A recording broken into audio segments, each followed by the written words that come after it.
There's no feeling more intense than starting over. If you deleted your homework the day before it was due, as I have, or if you left your wallet at home and you have to go back after spending an hour in the commute. If you won some money at the casino and then put all your winnings on red but it came up black. If you got your best shirt dry cleaned before a wedding and then immediately dropped food on it. If you won an argument with a friend and then later discovered that they just returned to their original view. Starting over is harder than starting up. If you're not ready for that, like if you've already had a bad day, then what you're about to go through might be too much. Feel free to go away and come back. I'll be here.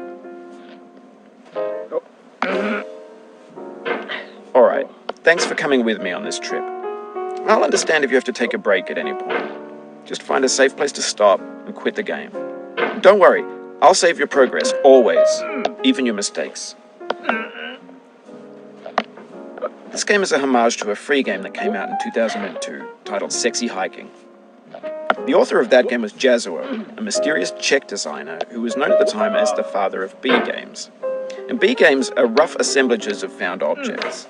Designers slap them together very quickly and freely, and they're often too rough and unfriendly to gain much of a following. They're built more for the joy of building them than as polished products.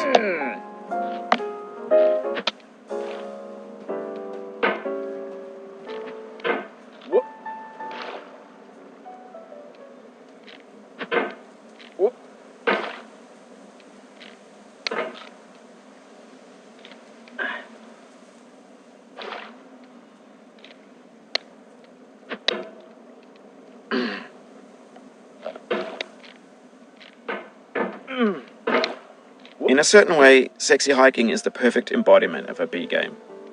It's built almost entirely out of found and recycled parts, and it's one of the most unusual and unfriendly games of its time. In it, your task is simply to drag yourself up a mountain with a hammer.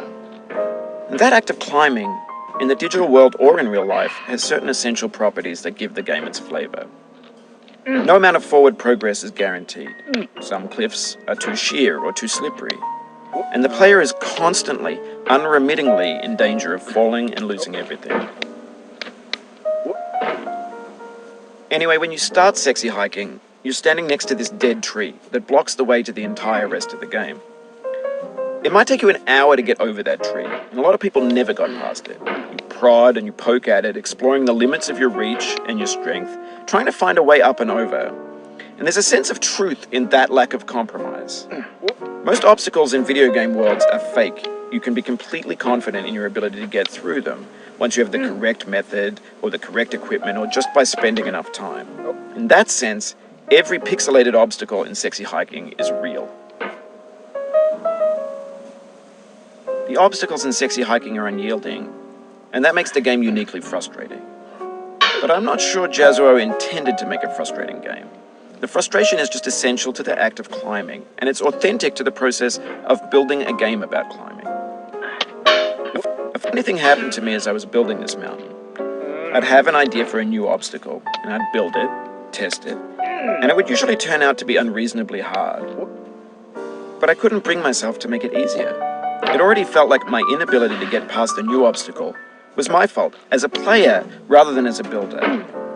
Imaginary mountains build themselves from our efforts to climb them, and it's our repeated attempts to reach the summit that turns those mountains into something real.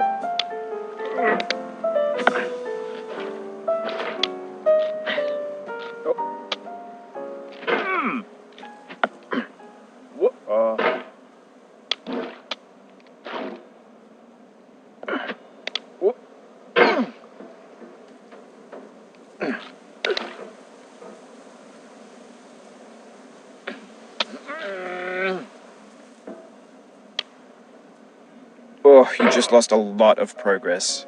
That's a deep frustration, a real punch in the gut.